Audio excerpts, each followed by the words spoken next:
Oi pessoal, meu nome é Vanessa, eu sou monitora na área de audiologia aqui no curso de fonoaudiologia da UFSM e no vídeo de hoje nós vamos falar sobre audiologia infantil e sobre reflexos acústicos. Na audiologia infantil, quando a gente recebe crianças para atender, mesmo que no GEAC a gente pesquise sobre adultos, sobre idosos, na prática clínica a gente também recebe crianças, então a gente atende algumas vezes esse público infantil. E as principais queixas que chegam para a gente são: essa criança não fala, essa criança fala errado, o meu filho não entende o que eu falo, ou algumas vezes nós recebemos crianças para fazer o diagnóstico diferencial do TEA. Então, será que essa criança tem perda auditiva ou ela está dentro do espectro do transtorno do autismo?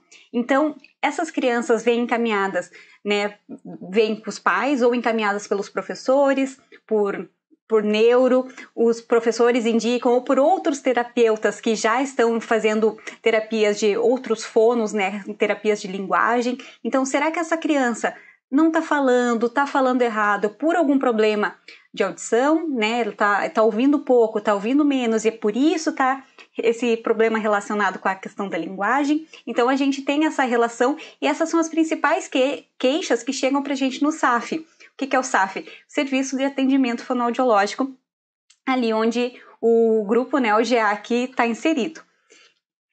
O caso que a gente vai conversar hoje é um caso de um paciente assim. O paciente P é um menino de 6 anos, ele chegou pra gente, ele já faz terapia para fala, ele tem trocas na fala, ele é um menino de 6 anos e 10 meses, e a principal queixa que o pai dele nos relatou foi dificuldade de compreensão de fala.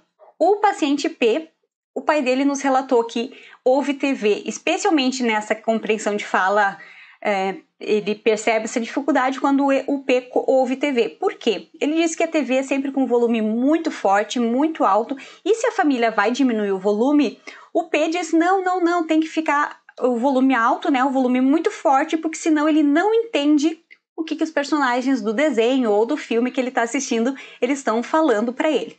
Então, falando para ele não, Estão falando no desenho ou no filme. E que nas conversas assim também. Então, o pai diz que ele ouve, ele normalmente quer sempre essa queixa, que se não está muito forte o volume, o P diz que não entende o que as pessoas estão falando, não entende o que a TV, os personagens da TV, do filme estão falando. E aqui a gente vai fazer essa relação com os reflexos acústicos. A gente vai ter nesse vídeo, nessa aula, então, uma revisão sobre o que são os reflexos acústicos e, a partir disso, um relato desse caso do paciente P.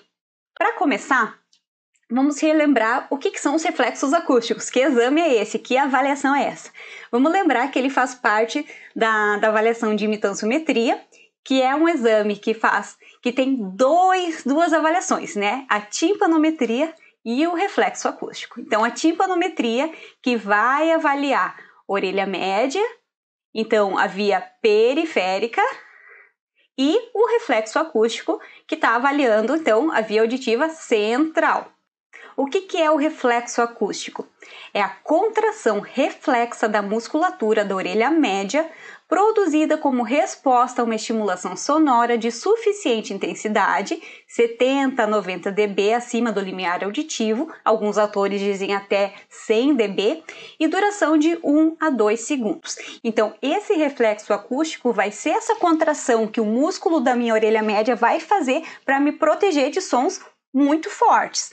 Eu vou precisar dessa integridade da minha orelha média e vou precisar de também estruturas do meu tronco encefálico. Aqui por isso que a gente já vai entrar na via auditiva central no exame, na avaliação de reflexos acústicos. Timpanometria, lembrando, tudo faz parte da imitanciometria, da grande avaliação de imitanciometria.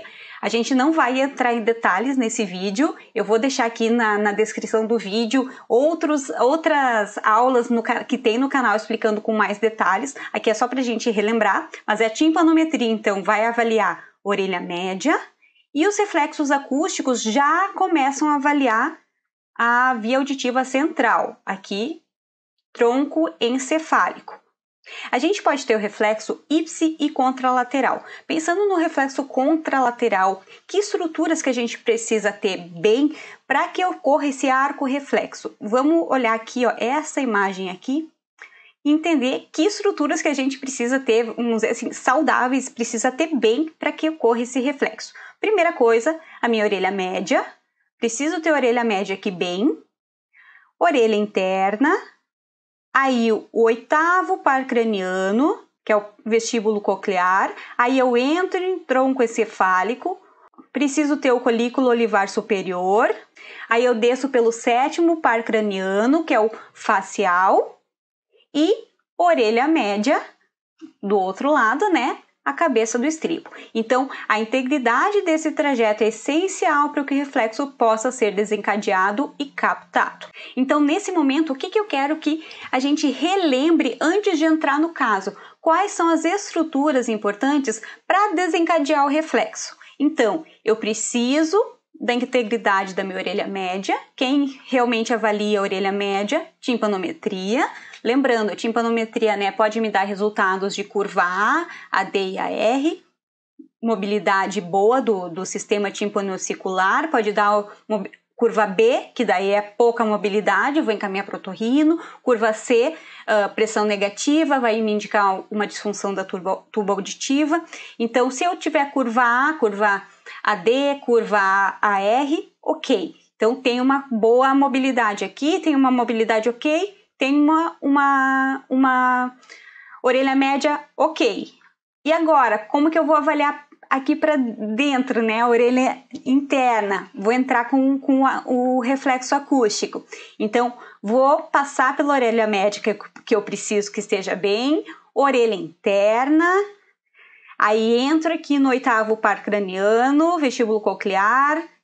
Entro em tronco encefálico, já estou começando, né, então, a avaliar a via auditiva central, complexo olivar superior, vou para o outro lado, aqui pensando no arco reflexo, sétimo par craniano, o facial, e vou descer para a orelha média da outra orelha, cabeça do estribo. Então, esse arco eu queria relembrar nesse vídeo, né? Isso é o importante para a gente relembrar as estruturas importantes aqui no reflexo.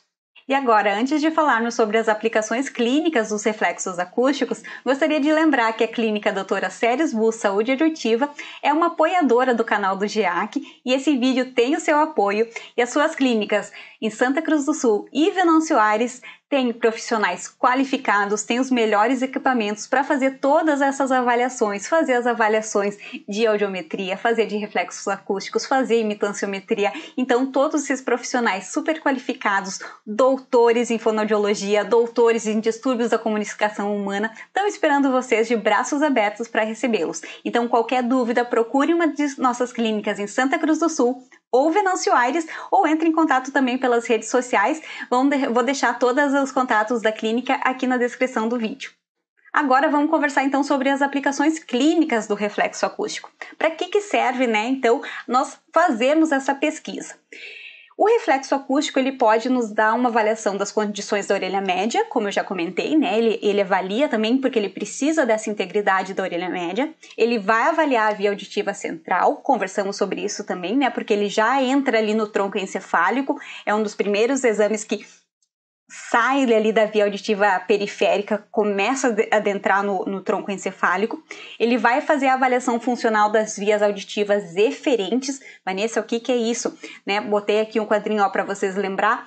Núcleo coclear, complexo olivar superior, leminisco lateral, colículo inferior, corpo geniculado medial. Então, todas essas vias são avaliadas pelos reflexos acústicos. Ele avalia também as habilidades auditivas do processamento auditivo, como, por exemplo, localização do estímulo sonoro. Aconteceu uma buzina, da onde que está vindo esse som? Né? Isso é avaliado pelo reflexo acústico. Reconhecimento de estímulos sonoros competitivos, seletividade de frequência. Essas 3 habilidades auditivas, então, são avaliadas pelo processamento, pelo reflexo acústico, são habilidades auditivas do processamento auditivo e são avaliadas pelo reflexo. E, além disso, ele contribui, né, a análise do reflexo acústico também pode contribuir no processo intracirúrgico do implante coclear. Então, nós vemos que é um exame muito completo, que é um exame bastante importante para a clínica, e por isso a gente vai agora vamos conhecer um caso e como é importante a gente ter conhecimento não só do exame da ATL, mas também desses outros exames e conseguir ter um raciocínio clínico em cima deles. Aqui eu tenho os exames do paciente P. Relembrando, o paciente P tem 6 anos, 10 meses, ele é um menino que tem trocas na fala e a queixa principal é a dificuldade de compreensão de fala, especialmente vendo televisão. Esse exame foi realizado dia 16 de janeiro desse ano, 2023, então fazem 2 semanas, 3 semanas mais ou menos que foi realizado esse exame. O que a gente vai destacar aqui, ó? Meatoscopia sem particularidades, então eu que realizei esse exame, nenhuma particularidade nas 2 orelhas. Quero que vocês observem a ATL. Tudo em 0, orelha direita 0, orelha esquerda 0. Aqui nesse caso, algumas coisas eu vou ir chamando a atenção para a gente conversar. Eu quero que vocês percebam, primeira coisa, eu fiz a pesquisa de 500 a 4.000 Hz nas 2 orelhas, 500 a 4.000 Hz. Por quê? E aqui eu vou destacar também essa imagem aqui, Aventuras no Espaço. O que é isso, Vanessa?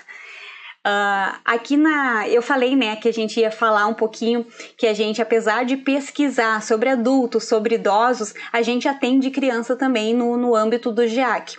E esse atendimento de crianças, eu tenho participado bastante porque é uma área que eu gosto muito e eu tenho me envolvido muito com esse atendimento infantil e eu criei algumas estratégias. E isso aqui é uma capa de um livro que eu criei, né? Então, As Aventuras no Espaço, eu tenho um jaleco colorido que é um jaleco, esses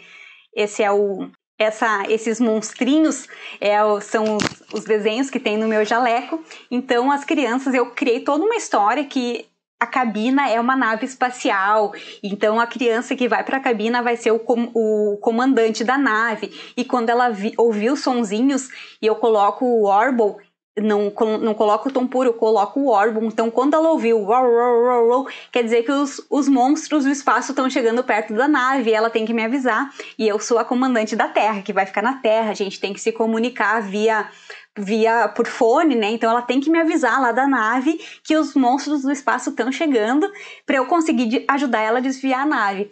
Então essa é uma forma muito lúdica que eu consegui, né, para fazer essa audiometria com as crianças, funciona muito bem.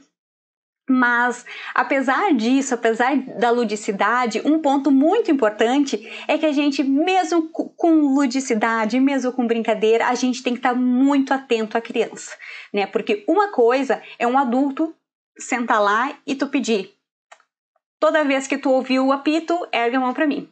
Pi, pi, pi. O adulto faz. Se o adulto estiver cansado, ele vai fazer também. A criança, a gente tem que ter uma sensibilidade muito grande de perceber quando todos os sinais. O paciente P, ele começou super empolgado, ele ia ser o comandante da nave, ele entrou na nave, ele estava lá. Daqui a pouco, ele começou a se encostar na cadeira da cabina e foi se encostando e foi caindo assim. Eu percebi que ele estava começando realmente a ficar cansado.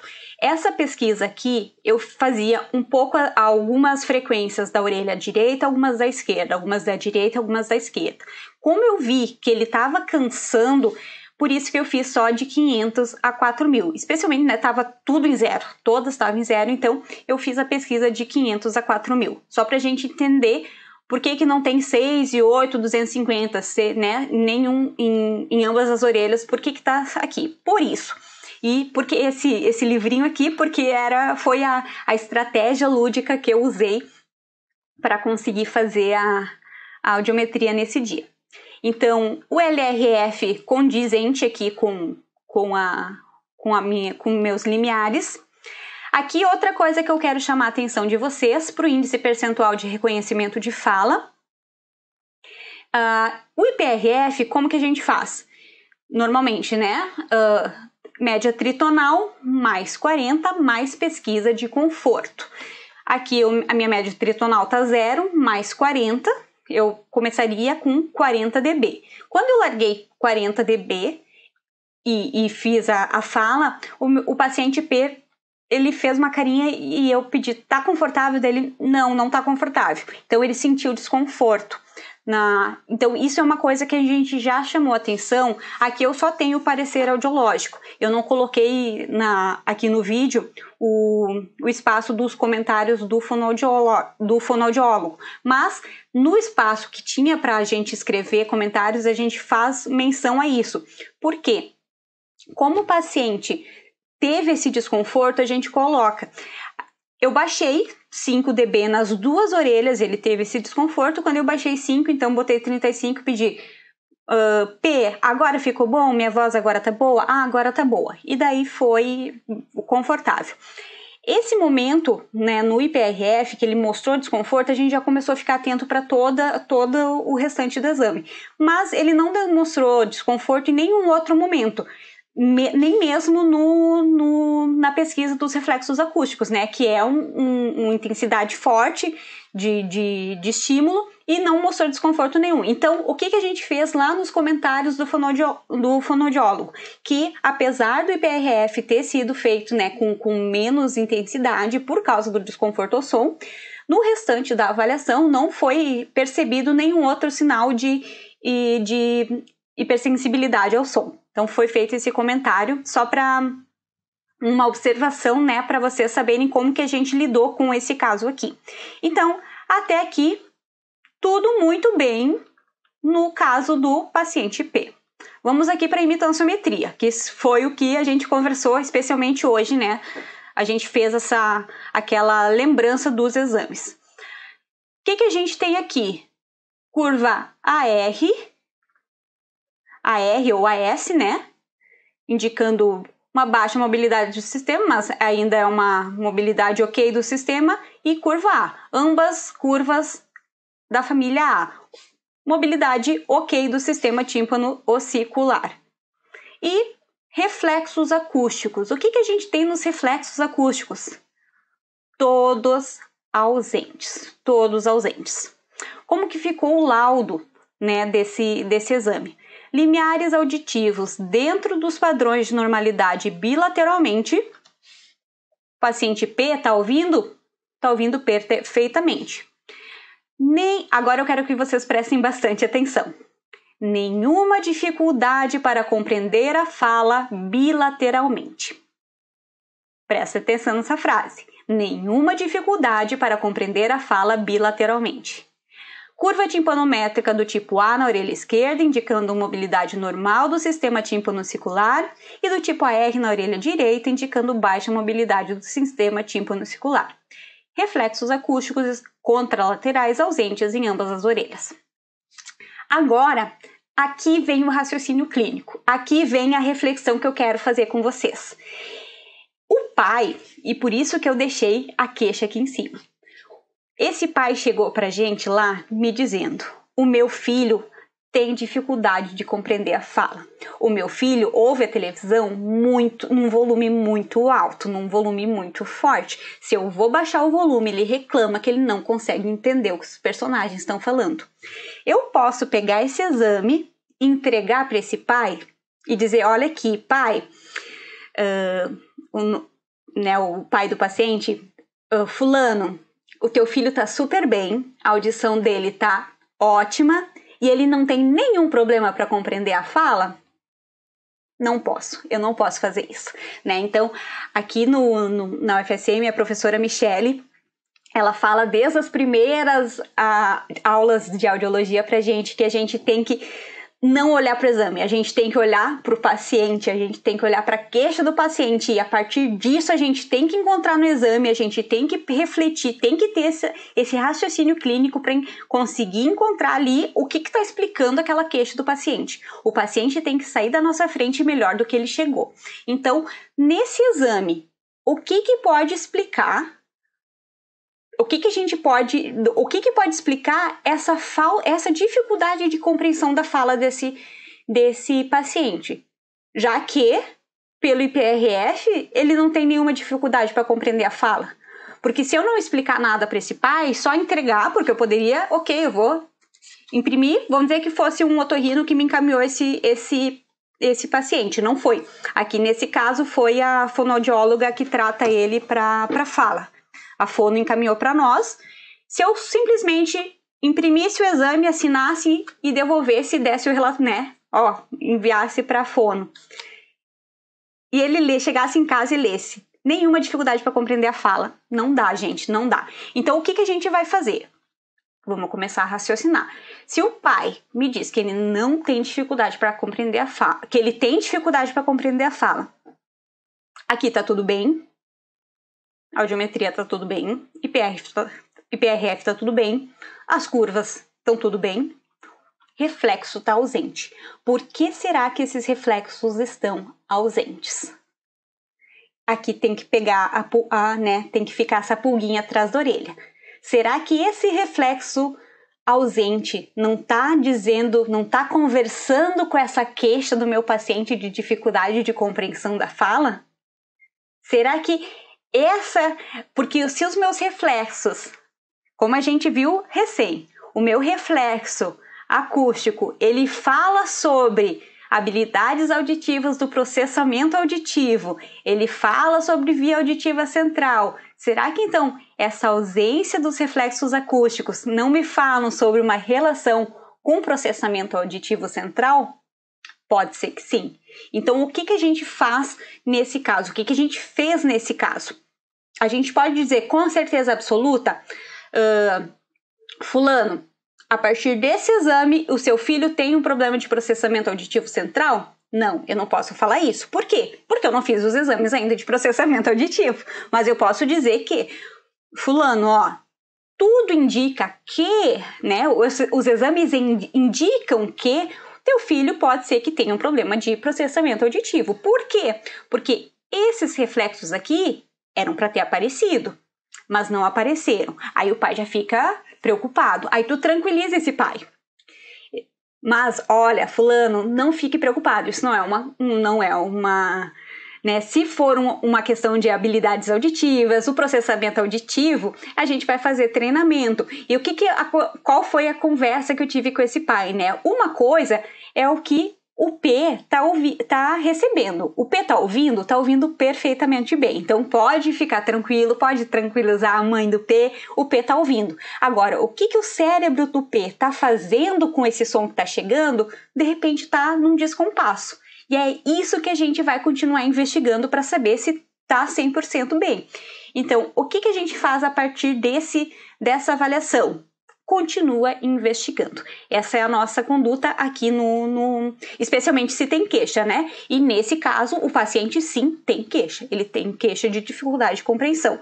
Então, nesse caso, limiares perfeitos, tudo maravilhoso, reflexos todos ausentes, o que a gente vai fazer?